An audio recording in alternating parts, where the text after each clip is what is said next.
Hey, welcome to Viking Preparedness. I'm Pastor Joe Fox. How are y'all tonight? I've been playing with this thing for an hour and a half trying to make this work. All right, first thing I got to do is turn down my volume. There we go. All right. Wow. I've been checking you out on my wife's phone, seeing everybody checking in. Hi. It's good to see y'all. We are obviously up at High Prairie Acres, our alternate location.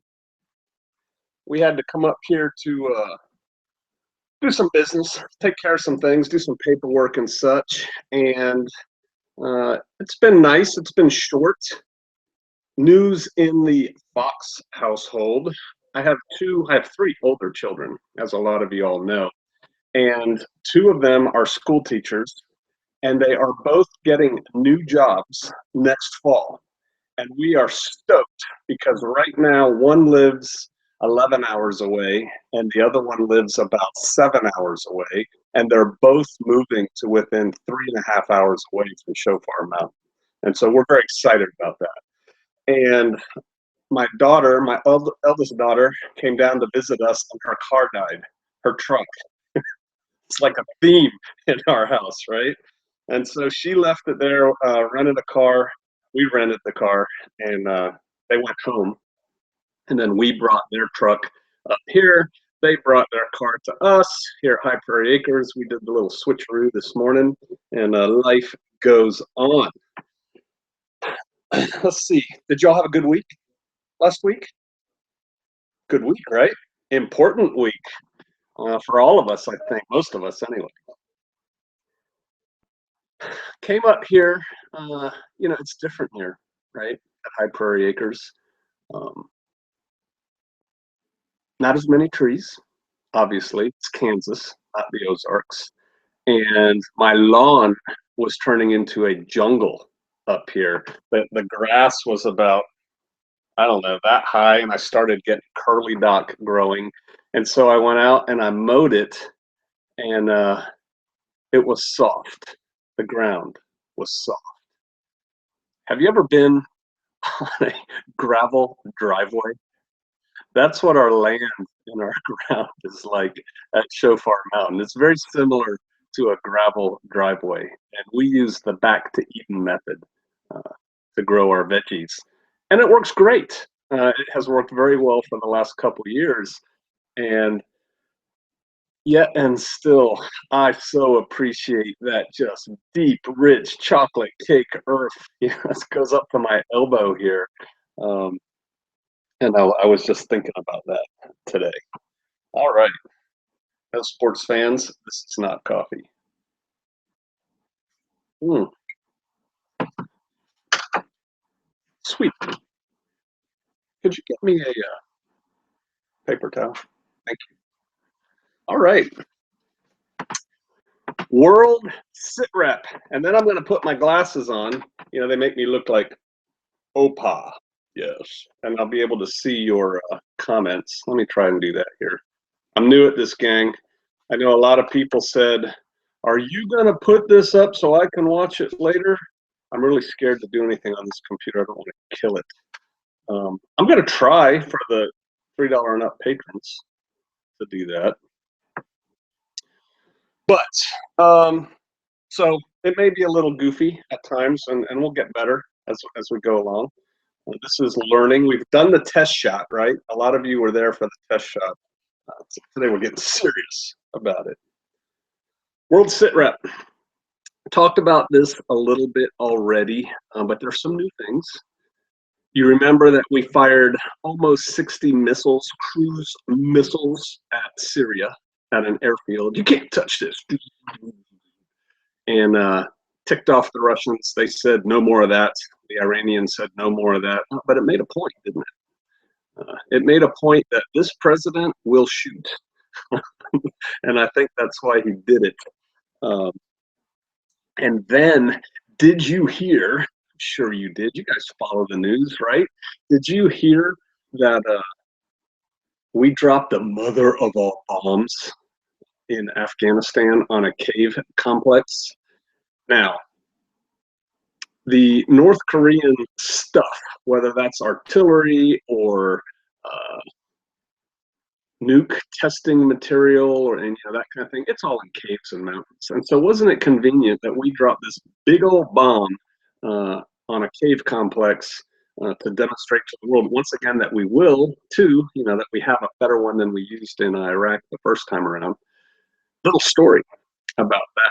We dropped one of those. I think then it was called the Blue 82, and now it's called the Blue 83, right? The Blue 82, we dropped one of those in the first Iraq war, and there was a British SAS team out there hunting scuds, and they saw from afar, because nobody told them what was going on, they saw the mushroom cloud, going up, and they sent a flash message all the way to Downing Street. I think it was Maggie Thatcher, right? And they said, hey, the Yanks have popped a nuke because it looked like that, right? Um, I don't know that we necessarily did drop that Moab to make a point to North Korea beyond the point that we're serious and we've got a president now who will shoot people. Um, and I'll tell you why. That bomb currently comes out of the back of a C-130, which is a four-prop driven airplane. It flies slow in airplane terms. And I don't know that we can necessarily fly a C-130 over the top of North Korea, without having it shot down, at least initially in a conflict type situation. And also, I read that Trump is basically letting the generals do what they do. He's, as the chief executive, he says, guys, this is what I want done. Here's the general end result of what I want. Now go do your thing and make it happen. And he's letting them fight the war because, what does Trump know about fighting war? Nothing. And evidently, they're the ones that said, hey, these guys are in these caves, tunnels, they're giving us a problem, and let's drop a blue on them. And so maybe that's what happened. But it made a point, right? I've got notes here. So then we made the news that we launched the Carl Vinson. I think I talked about this on the Patreon channel too. A big aircraft carrier, a Nimitz class aircraft carrier, and it was going from Singapore to Australia, and they diverted them to Korea. Big sad face for the sailors, right? They wanted to go to Oz. Come on. I'm sure they were going to have Liberty there and everything else. And now they're, making figure eights or donuts or something off the coast of North Korea or somewhere out there. Somebody asked, are they going to be in the Yellow Sea or what's the other one on the East Coast, the Sea of Japan? They're definitely going to be on the east side. But where they are and what they're doing, I don't know. I read also that the Carl Vinson, just that one aircraft carrier, has more airplanes than the British RAF. I don't know if that's true or not, but wow, right? There's a lot of combat power coming with that one aircraft carrier strike group. Anybody ever see The Quiet Man? It's a movie with John Wayne. Great movie. It's black and white, and it's a great movie, and he's not a cowboy. And if you haven't seen it, you should try and watch it. There's a lot of good characters in it, and one of them is this little guy, and he's telling them a story about something that happened, because they didn't have internet or telephones. Oh, he's in Ireland, by the way, and it's long ago, maybe, I don't know, 1917-ish, somewhere around there. There's horse-drawn wagons and stuff. But he's telling the news and everyone's listening. What's he going to say? And he goes, oh, it's a blood-curdling story, I tell you. I'd love to tell it, but I'm feeling a wee bit parched. So they give him a drink, and then he tells the story. Probably a lesson there to be used 10 times, bartering skills, right? You ever read The Postman? The movie's horrible. My wife and I were on the set, a few of the sets of The Postman. And so we were very excited to go watch the movie when it came out, and I was very disappointed. But the book is good. You should read the book, The Postman. All right. So the Carl Vincent's up there with, missile carriers and destroyers, and that they have subs there. And so that's kind of interesting. And then just this last weekend, what, the 15th, right? So today's the 17th. Big parade day in North Korea, and people were wondering what little fat Kim was going to do. Look at me dehumanizing him like that. Kim Jong-un, what he was going to do. And he had this parade. And did any of y'all look at the pictures from that parade? I saw a couple things that were fascinating on there. Let me see some comments here real quick. Carl's still on the way. I think they're all going to turn on us. Sheena, yeah, they might. I'm going to talk about that. Let them try. All right. So Kim puts on his parade, right? Reminiscent of the Soviet era when they did their May Day parades. And do you know that there were intelligence analysts that would watch those parades, photographs, film of those parades, and they would see who was standing next to, like, Gorbachev or Andropov or, whoever the head of the Soviet Union was at the time, and proximity, right? Because proximity is power. And so the guys standing right next to him, they were rising in the Russian Soviet government, and the ones further away were falling. And then they would look at all their tanks and missiles and stuff that they put on display and try and figure out, what they were doing. And so I'm sure that was going on with this parade. Matter of fact, I used to work in the office where they did that. Yes, I did. And so I'm sure that was going on. That's not a secret. But, so they're parading the missiles, right? In the parade, and there's photographs of it. And there's one missile with the nose cone is like not on right. It's like crooked, like, which lets you think that maybe that wasn't a real missile. Maybe that was a mock-up. Come on, guys. And then I noted with interest the pictures of the new Special Operations Special Forces unit of North Korea that was on display. And, Kim Jong-un evidently said, let those SEAL Team 6 commandos try and get me. My mighty warriors will destroy them on the ground.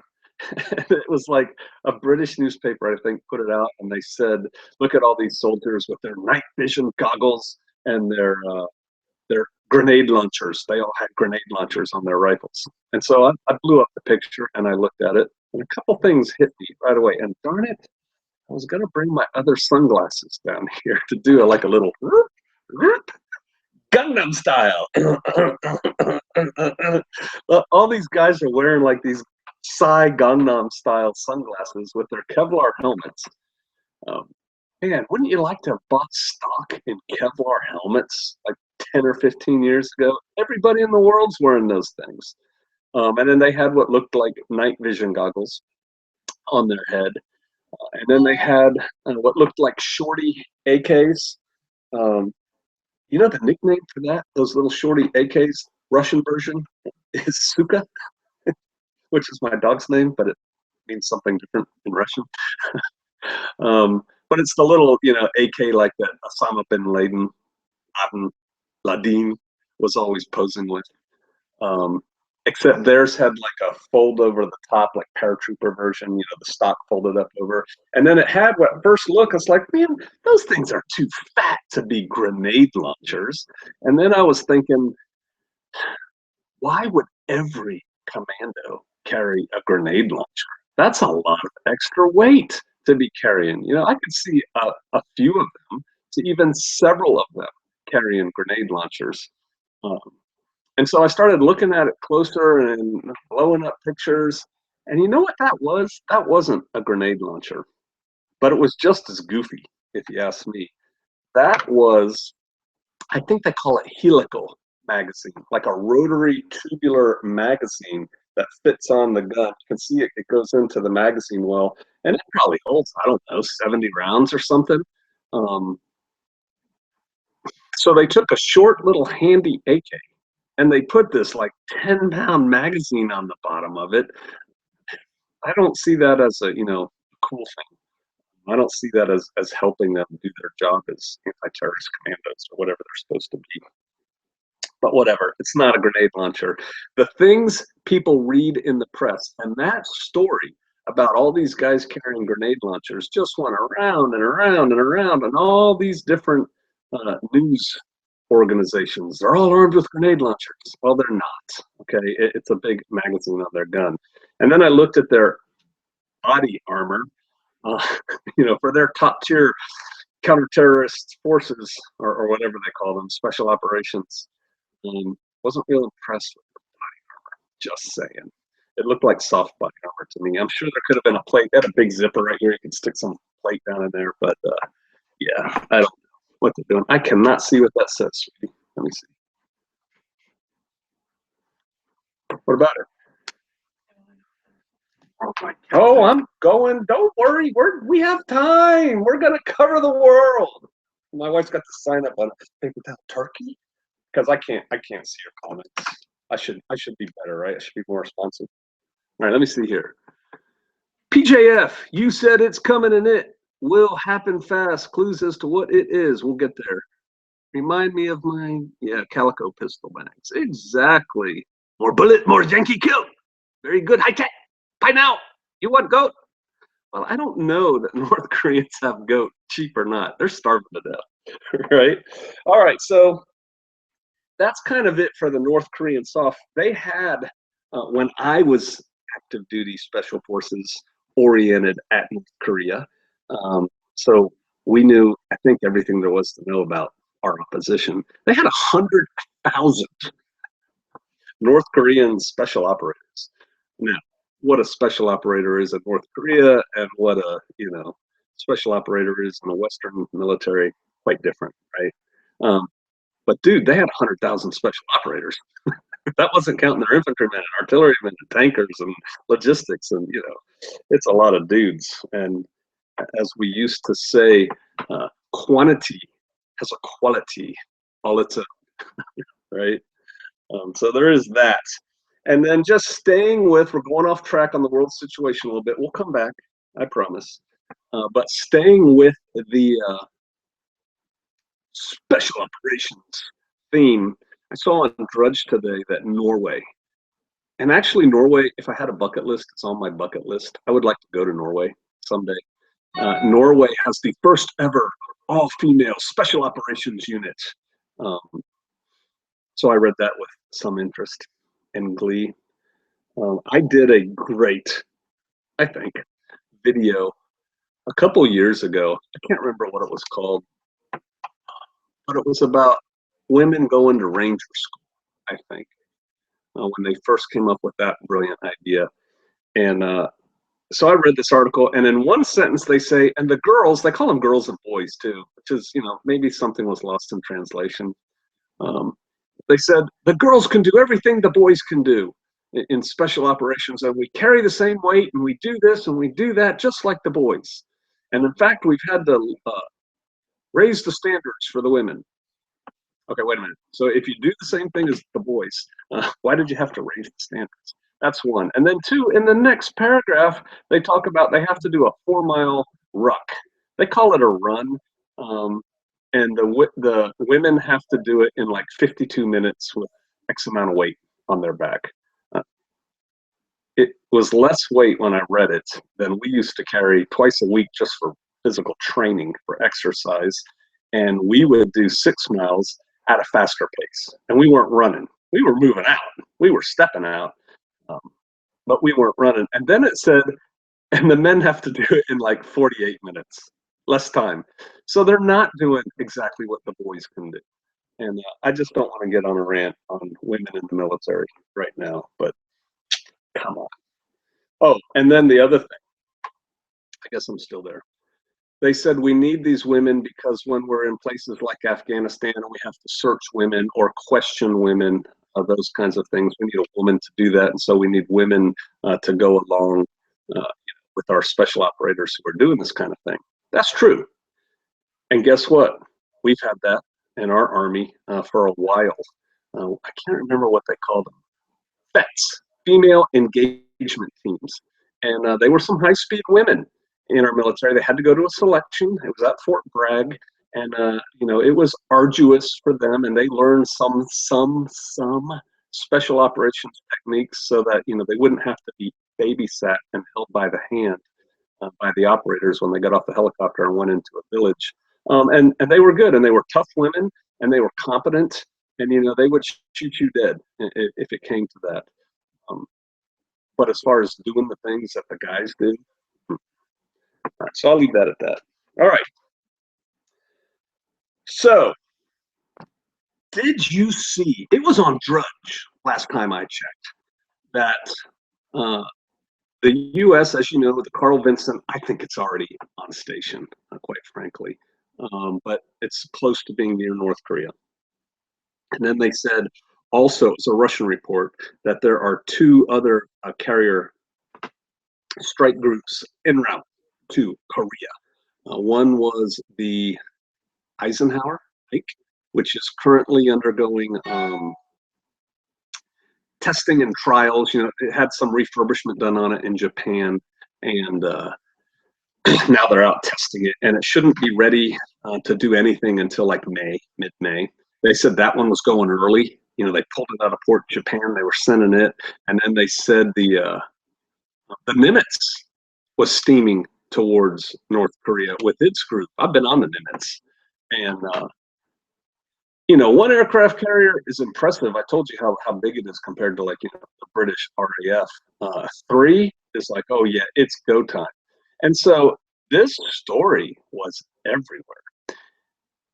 And so your buddy Pastor Joe decided to put on his analyst glasses and look at this. And it came out of a Russian news source called Sputnik, and they said it was reported in Yonhap, a Korean news, pretty big Korean news thing. It's like saying Reuters or, Fox News or something, Korean style, Gangnam style. And they reported it because they heard it from some, inside source in the government that this was going on. And so if that's the case, that's big news. Well, everybody picked it up. It's all over the place being reported, reports of blah, blah, blah. And people are saying, Yonhap reported this. They're not saying that the Russian news source is reporting that Yonhap reported this. They're just saying Yonhap reports this. Or some of them are written lazy reporters, lazy, shameless reporters are written. Reports are that blah, blah, blah. So what did I do? I went to Yonhap. Wow, what a concept. They have a website. They post all their headlines on it. You can read all their articles. Nothing on this. It was totally made up by the Russian, whoever started it.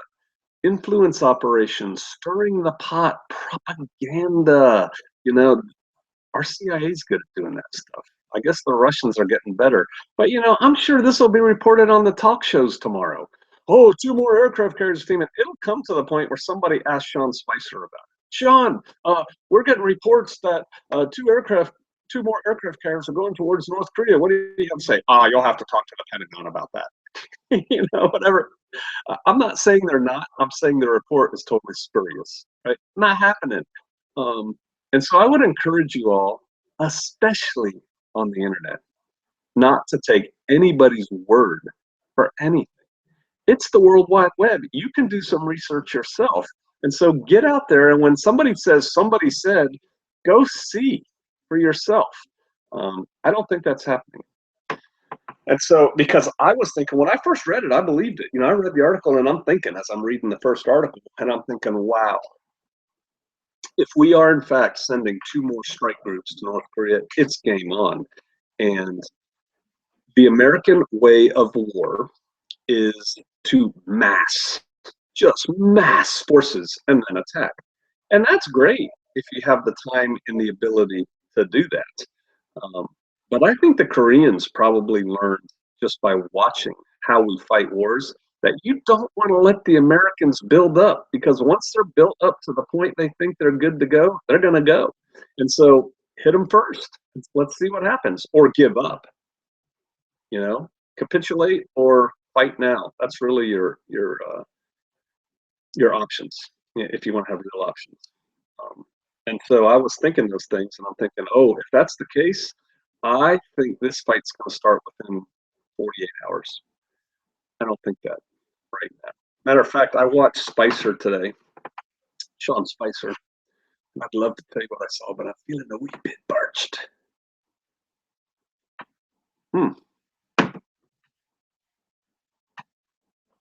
I watched Sean Spicer, and he always chooses his words carefully, right? Except when he screws up. But he was choosing his words very carefully with China. And we know that China is putting a lot of troops on the border. So is Russia. We're going to get to that. I think there's a real plan that the U.S. is familiar with China for China to take action vis-a-vis North Korea. I think we know this, and I think now this is just my impression from kind of reading news sources and listening to the way Sean said things. I think we are waiting for China to take the hard move, at least first and initially. Lots of lovey-dovey talk, lots of talk about the relationship with President Xi and all that stuff. Important. And so, I think China, if action is taken, and I think action is going to be taken, I think China's going to act first. And there's a lot of really interesting things about that. North Korea's army, 70% of it is like right on the DMZ, all the way down to the south of North Korea. They don't have a whole lot up north. And I said earlier, before I was thinking this about China, that I think what China's going to do when this thing kicks off is advance into North Korea and establish a buffer zone between North Korea and where we're going in North Korea and China. Because the North Korean border is very close to Beijing, right? And so I could see them just moving in, and they'll be able to move in pretty much unopposed, because if Kim thinks a war is coming with the South, he's even moving more stuff down there, right? So China's kind of coming in the back door. Is it possible? I'm not predicting this, but I'm questioning. Is it possible that we made a deal with China and said, China, why don't you take North Korea? Why don't you have it?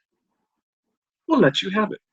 You don't want nukes in North Korea. We don't want nukes in North Korea. You certainly don't want us fighting in North Korea. Japan doesn't. You know where all that fallout would go? To Japan. Why don't you take North Korea? What a concept, huh? I don't know. Interesting times coming. All right, let's look at some comments here. Oh, Russia. Russia's moving a lot of stuff down to their border. Yeah, so would you. Vladivostok is a hugely important port for them. It's very close to the North Korean border, and if there's a war coming, we want to be ready for anything. Russian speaking. And so they're moving forces down there. I mean, if a big war was coming to Mexico, a big war, or Canada, oh, Canada, we'd have things ready, right? Because you just never know. So you got to be ready. A fight's coming, get ready. It's like if you're in a shopping mall and a wilding happens. Yes, you want to get out of the way, but when you're a country, you can't. You can't move your borders. And so it's like, you better be ready to react if that thing comes your way. And so I think that's what's going on. And then there was much ado about nothing made about, I read something, these liberal reporters. China and Russia are signaling that this is just unacceptable what America's doing and this aggression, and by shadowing our warships with their ships, their intel ships. If the world power of the world is sailing their aircraft carrier on a war footing, an aircraft carrier that we may have to fight someday, a strike, what do they call it, a carrier strike group? I don't pretend to know the terms in the Navy, but that task force, right? Don't you think they want to know how we fight, how we talk, how we command and control? Oh, you bet it. Those things are intel ships with like every antenna known to man on them, right? And cameras and everything else. And they're just following us around to get intel. I would do it too. We would do it too. We do it. Turkey. Again, watching Spicer today, we're taking a wait and see attitude on what the UN report's going to be before we say anything. The nation, Turkey could be a problem. But we all know the whole Middle East is going up, right? It it's going up eventually, and now's looking like a good time as any. Remember when I did that talk a while ago about the balls in the air, and we can only focus on so many? No talk about Syria or Iran. Iran is working on nukes. You think Iran's paying attention to what's going on in North Korea? Yeah. Where did Iran get some of their stuff? Korea. Um, so, yeah, big scary world. You guys need to keep prepping, but not panicking, right? Keep taking care of the basics and then start working on the advances. And let me put my glasses on. Let's see what we got going on here. Oh, can they be fully trusted? No, the Chinese cannot be, nor the Russians can be fully trusted. I mean, my gut tells me that in this instance, we're okay with the Chinese and nothing will go bad. Um, but yeah, you got the big boys getting an army together and getting all geared up, and we are in a potential war with them, and they could do their math. They don't do Chinese checkers. But they could do their calculations and say, let's take them now. But I would think not. Why would you take us when we're also all gunned up and blustered up and ready to go? So let me see here. PJF, Fairy Wings. Question. What about the new currency? Russia, China, some other countries. Oh, yeah, the dollar's going to go away. They're tired of that. What's my take on Antifa? Uh, it's kids, spoiled little brats that probably smell like patchouli, that like to break stuff. In this case, they're mostly white kids. Um, I saw the stuff on Berkeley. Um, you know, whatever, man. That's why you shouldn't live in the city. Um, Let me see. Missouri Prepper. I think if we focus on war with North Korea, Iran will take the opportunity to do what they would like while the world ignores them. Yeah, but here's the deal. The world is not ignoring them. The same analysts that are assigned to Iran are watching Iran. The same satellites that we have watching Iran are watching Iran. The same forces that are watching Iran, staged against a possible scenario in Iran, they're watching it. Norway, that's Viking land. You bet your booty. I don't think we're backing off. Susan Evans, deal with China and North Korea taken care of. Will we back off in the South China Sea? No, there's a war coming there. But how about let's take care of this kind of problem, right? It's a problem with North Korea. Let's take care of that before we fight the other guy instead of fighting both of them. Um, Trump to Xi, you get Northern Korea and a lot of natural resources as long as you give us some breaks on trade. Oh, yeah, they're doing that. I mean, Trump's a businessman, right? It's all about business.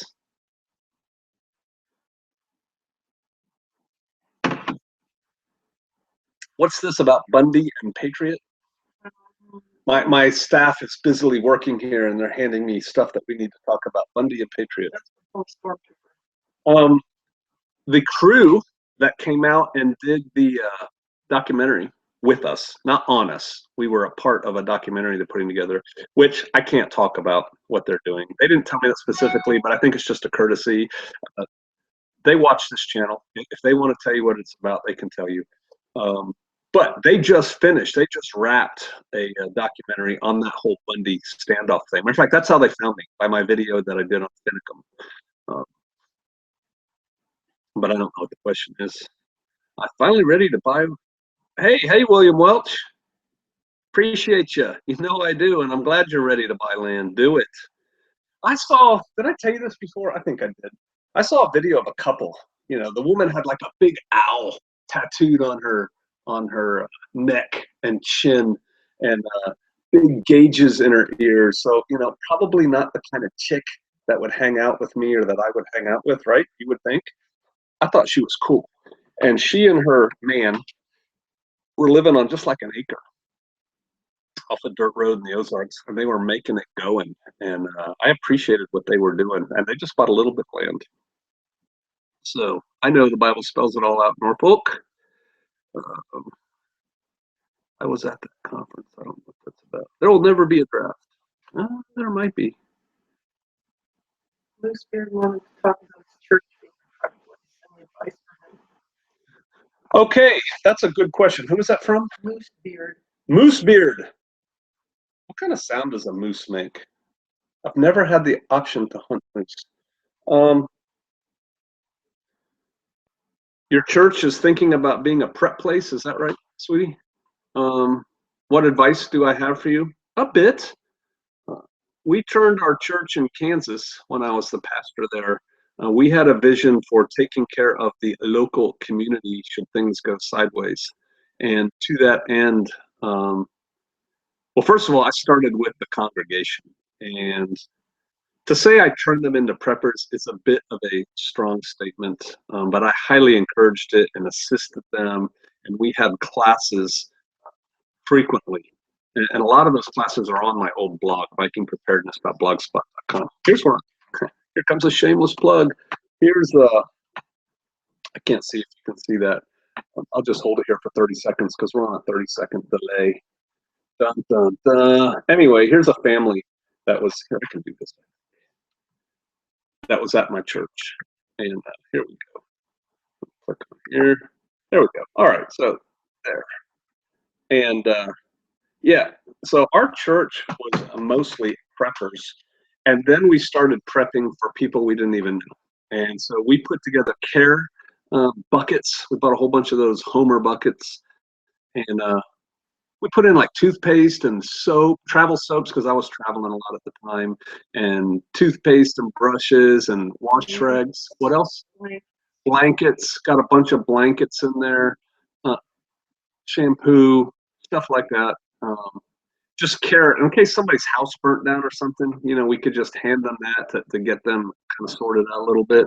And then we started putting up food for people and water and talking about how we would manage the church as a shelter to let people come in and sleep. Because, all of our pews had cushions. The cushions could come off the pews and lay on the ground. And, we had heat, and gas, propane stoves. And, so that would work even if the power was out. Water, things like that.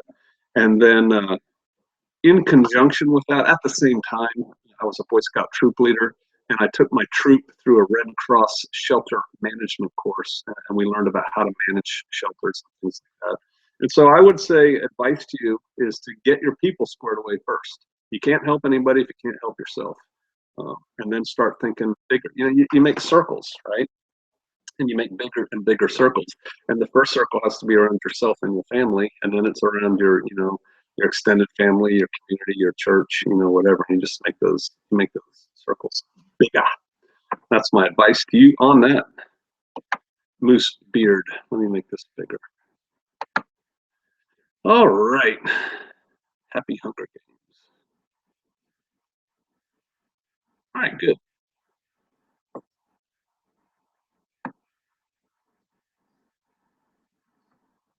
John Chesson. Any relation to Scott? I mean, I don't know if it's a common name or not. It's a question for you. All right. What are we doing here? All right, I'm now actually paying attention to the comments. So if you guys want to talk about something, hit me up and we'll do. I figured we'd have the little prelude where I kind of and talk and to get us going. And now, our phone lines are now available for your questions. To call in, blah, blah, blah.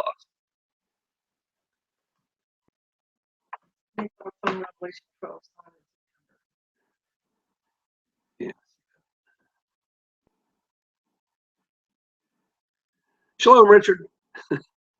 You went from device to device to make this broadcast. I did. My wife was watching me go crazy down here trying to get this thing set up, and I couldn't get it to work. And I am not yet expert at this, but we'll work on it. EMP is always a possibility. Do you think it's a probability now? I don't know what to think about EMP. I read all the same books y'all did. I think maybe the Russians and the Chinese might be able to pull off something that might be mildly effective, which means it would hurt us. I doubt that anybody could just totally black out the U.S. I don't think we would let that happen, as far as our infrastructure and stuff. But I don't know. I know there's some Congress critters that are kind of upset about it. Um, and so, yeah, I don't know. There's North Koreans have two satellites that like go over our country every day or something. And I've seen things on the net where people say, yeah, those could be EMP devices just ready to go off.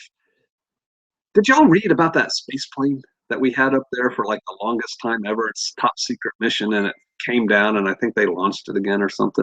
What do you think they're up there doing? Just, just a question. I don't think we would let something with an EMP device fly over our country. Just saying that.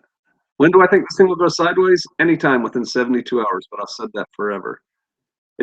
That's a great question. I'm going to do an FAQ for YouTube. Is any part of the Ozarks better than another? I get that question a lot. Pastor Joe, we're thinking about moving to the Ozarks. Could you help us find a good place? Here's my advice to people. The Ozarks. Do your own research. I haven't been everywhere in the Ozarks. I've been a lot of places in the Ozarks, and I haven't seen any place I didn't like. Have we been anywhere in the Ozarks we didn't like? I mean, I don't like cities. There's some cities, Fort Smith, Arkansas, Springfield, Joplin. What's that big city out there that I talked about that you can get any kind of job? Harrison, Arkansas. I wouldn't live in the cities, but man, you don't have to go far to get outside of those cities. And so the Ozarks, I wouldn't live so close to the New Madrid fault line. That's me, but most of the New Madrid effects are going north and east from southeast Missouri. So that won't be a huge um, what was the hypothetical question about mega churches? Let's see if I go back up and see that. What happens to them when it hits the fan? A lot of them in the suburbs, especially in the south. What happens to the mega churches when stuff hits the fan? The same thing that happens to everybody else. Same thing. Do we have a PO box for them? No.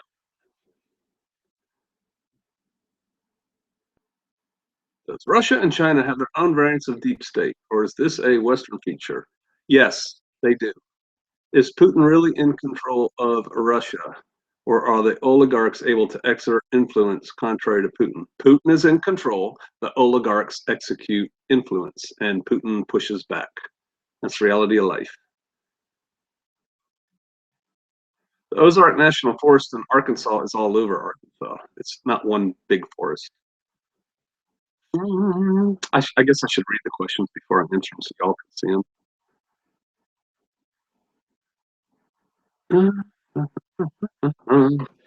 Okay, so here, a question for y'all, because I can't see this right now. Is the sound and the video quality okay? Comments on that I would appreciate. Because I want this to be awesome. I want it to be like HD TV and beautiful. We're not there yet. At least we're talking, right? Oh, I don't think you'll get somebody just said I would love 72 hours warning. I don't think you'll get 72 hours warning. I think when whatever happens, it's going to happen instantly. And within 72 hours, you won't recognize the world you're in. I don't think you're going to get 72 hours. Loud and clear. Yes, sir. It's good. It's good. Good to go. Sound quality 7 out of 10. Okay. Now I'm going to move my head fast and see if it messes up. Does that mess up the video when I do that? Same sound as Yeah, I see that. 5 okay. Video 510. That's not good. All right. 5 out of 10. So here, I'll tell you a little story. See, you get a little personal insight. We homeschool. Oh yeah, I just saw my head move on there. That's the delay that long.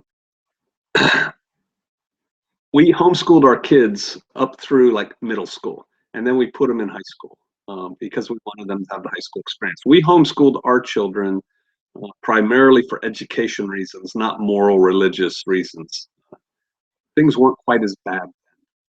And also, the school that our kids went to was just a normal country school with country kids who got off of school and worked on the farm. I mean, they were normal, good kids. And so, first parent-teacher conference, my son's in ninth grade, he's the oldest kid, and we go. And we sit down with the science teacher. And he says, well, your son's doing great. He's a joy to have in class. He has a 94. He's just doing great. I don't know what to tell you. You guys are doing a good job raising your son. Do you have any questions? And I said, yeah, what can he do better at? The teacher looked at me flummoxed. I said he had an A. I said, yeah, but you said he had a 94. So what can he improve on? What can we help him do better at? And he looks at me and goes, nothing, which really was unsatisfying to me. I mean, come on, that's 6 percentage points. Um, and then my son goes to school the next day, and the teacher held him after class, and he goes, hey, let me ask you something, Joe. Are your parents the kind of parents that demand that you get A's? He goes, yeah, pretty much. So that's a true story. So 7 out of 10, yeah, not so great. All right, lighting my way. Gotcha.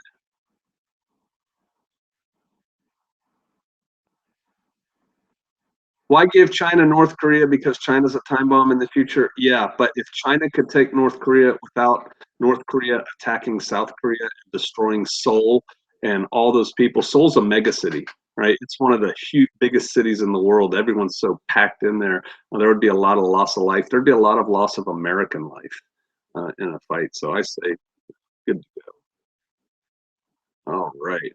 Here it's not very blurry, just a bit low res. Most men's Most men's ceilings are another man's floor. That is exactly right.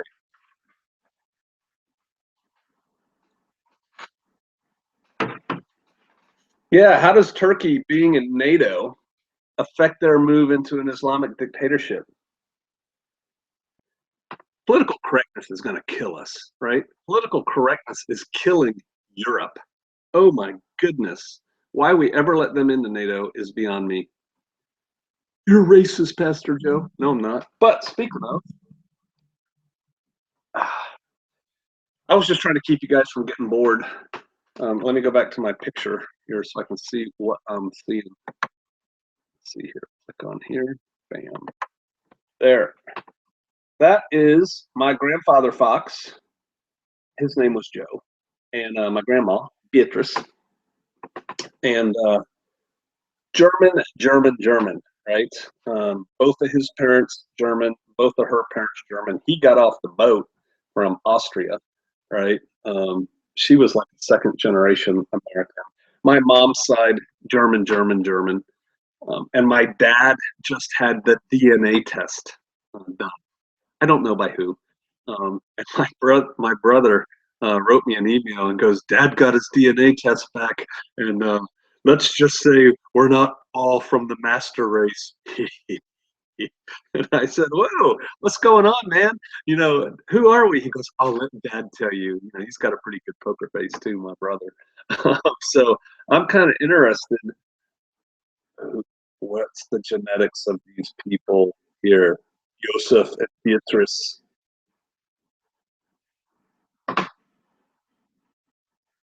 I don't know, man. We'll find out. You know, my dad only had one brother, and man, does he not look Italian, Sister Kate? He looked, boy, he did. He's dead now. He looked Italian, like black hair, swarthy, and when he got out in the sun, he got dark. And you know, they came from Austria. That's near Switzerland. That's near Italy. That's whatever.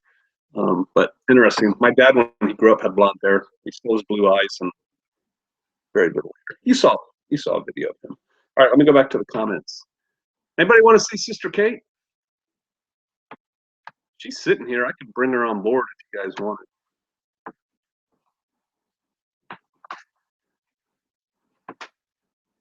Think Le Pen will win? Man, I hope so. I really do hope so. Whoa, the whole thing just went. Brrr. Hey, I had a pretty good original thought the other day. It was on Shabbat. We were sitting around talking. I'm seeing a couple, of course. All right, come on over here, Sister Kate. So I was at Shabbat the other day, church, if you will, and Let me minimize this. I got to make sure we get her in the picture, so I have to go to my other screen. No, come around this. I guess you can come around that way. It's all right. I thought there were cords there. Yeah, come around this way. I'll come over here like this. Oh, my goodness. There she is. All right. Yay. And we were talking, and it kind of hit me as we we look right there. Okay. And yeah, we'll just look here to get used to it, and then we'll go back to the screen. We were talking, and I think the Chick-fil-A rebellion or whatever it was. You remember? I don't have the facts exactly right, but Chick-fil-A was against same-sex marriage or something, and then all these Antifa type people got together and decided that they were going to boycott Chick-fil-A, right? Oh, that'll show them. We're going to boycott them. And then that's when all these other people started going to Chick-fil-A, and there were lines out the door. And quite frankly, that's when we went, right? The first Right. time. It was in support of marriage, that particular day. Okay. And so we said, hey, let's go support that. And, their food's good for fast food. That's kind of how I look at it. And so we went. I think that may have been the start of this whole populist rebellion thing of people just getting tired of being told by the minority what is acceptable and good and normal. And we're like, that is not normal. That is ridiculous. And so people voted against that with their feet and their dollars. And now, Trump came in, obviously not a politician. Both sides hated him. And then the question that spurred that was Le Pen. I hope Le Pen wins. I just want to see the powers that be shooken up. Somebody wants to come to a firearms for women class. I probably ought to think about that and plan one and put a date out for that. We'll work on this. Why don't you tell people about your firearms training? Like, okay, kind of make it relatively quick, but talk about the different jobs you had and courses and schools you went to and things like that. Right. I've had, first I was NRA instructor, qualified for about 5 years. And what were you NRA certified in? I was in? NRA certified to teach pistol, rifle, shotgun, and home firearm safety. And then with that certification, I went to several different ranges at different times and offered my services as a female instructor because at the time I was certified, there were very few female instructors and a lot of women really didn't want to take firearms classes from a man. They'd already had a bad experience with like Uncle Bob or their brother who had them shoot something big and noisy and scared them to death. And so I offered my classes, and what I found was on military bases, it worked pretty well.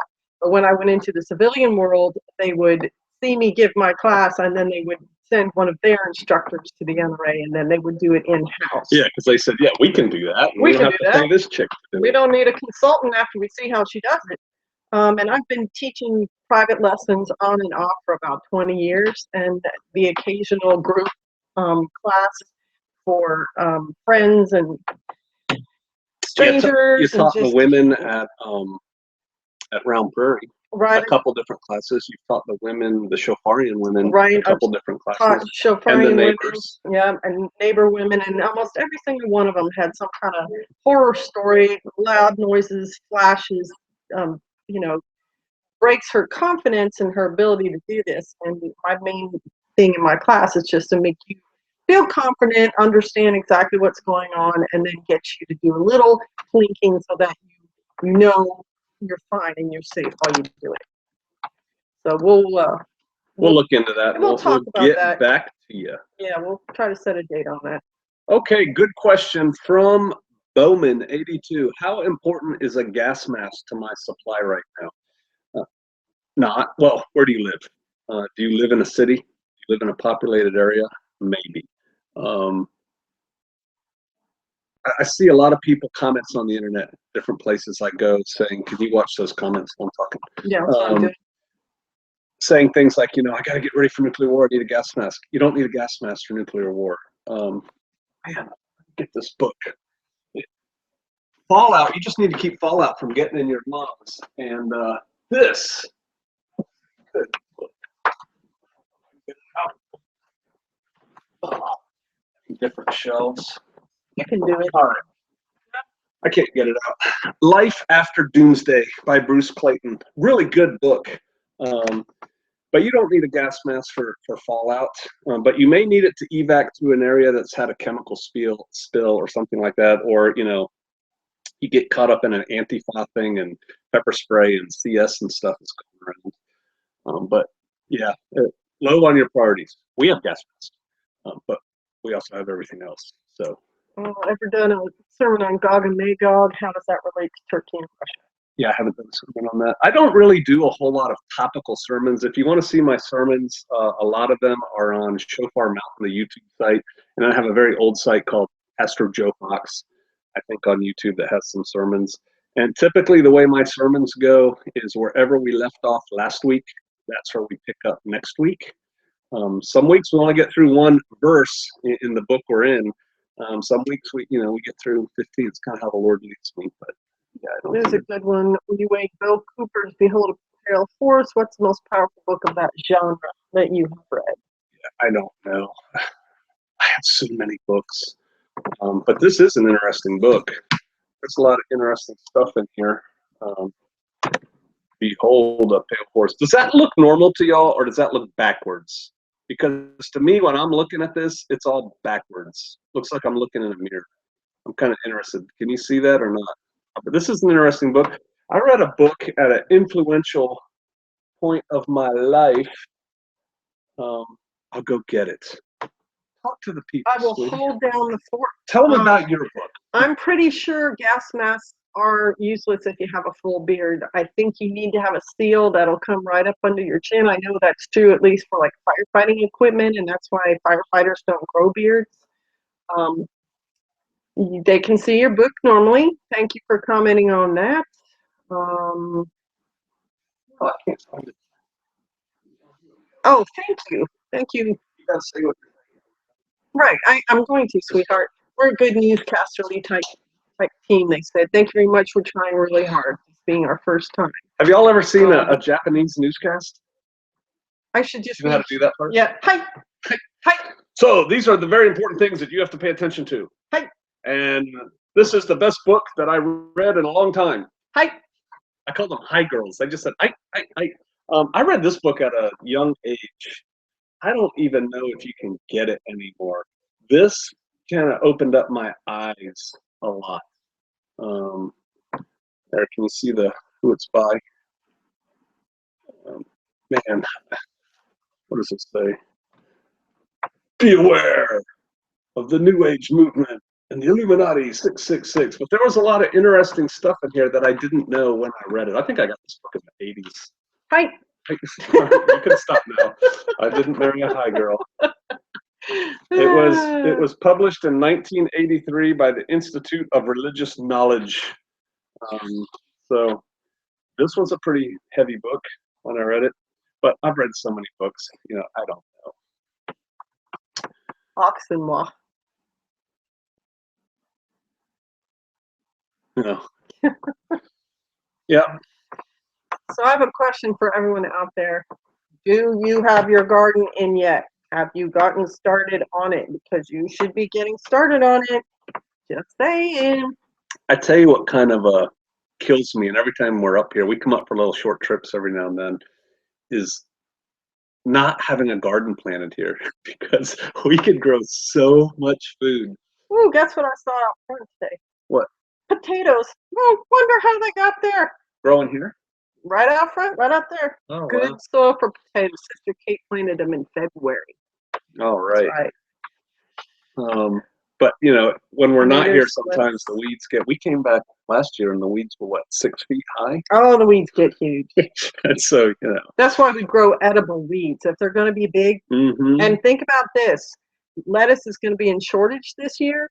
Things like curly dock will grow like nobody's business, even in the worst ground, and it's just like lettuce. Or you can cook it as green. So there's no reason for anyone to be caught short, even if there's a shortage in California. Why not set up a permaculture garden here? I've actually thought about that, but I started learning about permaculture, and I am far from, not even an expert, but I'm far from being very good at permaculture. I've read some books and a lot of articles, and I was on permies for a while, and then got off of that. Here's the reality: time. Um, Usually, when we come up here, it's to take care of some business, and so it takes us the better part of a day to get here, and then we're here the next day for business, and then we leave the next day to go back, and so we don't really get to do stuff here. Now, I was here for 2 months when you were recovering. And the first month, I really didn't leave your side.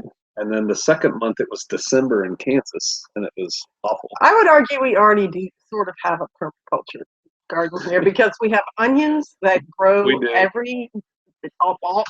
You started with 3 plants. It's a 4-foot square plant. Bed now.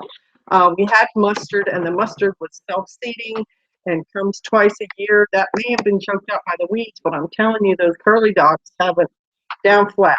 The only other thing I would like to get growing in abundance is lamb's quarter, and it did grow here, but I think I didn't see as many plants of that around, and we have a bunch of catnip.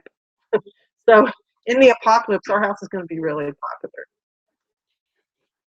All right, well, I think we can call this first meeting that we've had together a success.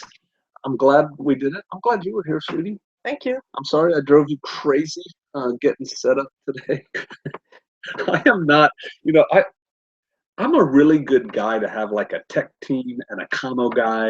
And kind of people, whole support unit. Who just say, all right, Pastor Joe, go ahead and sit down here. You're on in 3, 2. Hi, I'm Pastor Joe. That would be better. One thing I'm giving thought to is podcasting. And I guess, like anything else, I should probably listen to some podcasts before I decide I'm going to do podcasts. I don't even really know how one does that or how one finds podcasts and that kind of thing. Somebody gave me a CD of a bunch of Jack Spirko podcasts, speaking of permaculture, and it was fascinating. And I would like stick it on when I was working in my garage and listen to them and stuff. And I really enjoyed that. So I'm thinking about that. Hey, my email is vikingservices@hotmail.com. Hotmail.com. If you have a question for me, send it to me.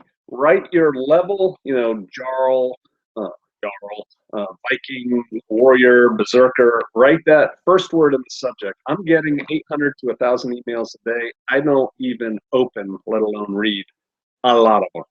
And so you got to kind of catch my attention. And if you put your Patreon level in there, I will answer your email because I do care about you guys. The way I look at you guys, and it's not just a monetary thing. I look at like you took a step, you took a chance on me, on us, and you're like, I'm willing to support you. And I appreciate it. I like that on a personal level. And so I care about you. So I'll answer your email if you send me one. Don't inundate me with email, though. If you become like, every 2 days you're sending me an email and just asking me questions, keep it real, guys. I'm off the grid. My phone, I have to charge that thing up about 4 times a day. I don't carry it around with me. I sit down at lunch and at breakfast and after dinner and look at it and answer email. But what? Yeah, no, I'm not going to do that. All right. So love you guys. Thank you. Take care. And I look forward to the next one. I'll go back and read these comments and try and make the next one better. I'm all about constant self-improvement. And yes, I'm going to try and post this for the $3 and up patrons. I just got to figure out how to do that. All right. Y'all take care. I'll see you out there. Do the best you can with what you have, where you're at. Shalom.